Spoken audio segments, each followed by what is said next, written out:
Does the ground need to be level for a portable hot tub? It's actually very important for the installation of your hot tub that you install it on a flat, level, and compact surface.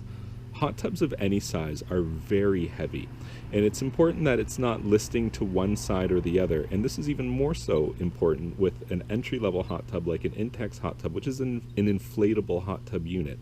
And what you need to be sure is that the ground is completely level. And if I were to give you an example of what would be too much out of level, anything more than, let's say, 1/2 to 3/4 of an inch from side to side, anything more out of level than that would be too much, and you can end up having problems with the structure of your hot tub because it's always listing off to one side. And just to err on the side of caution, always make sure that the ground is flat and level and compact where you install your portable hot tub. If you found this information helpful, please be sure to like this video and subscribe to my YouTube channel.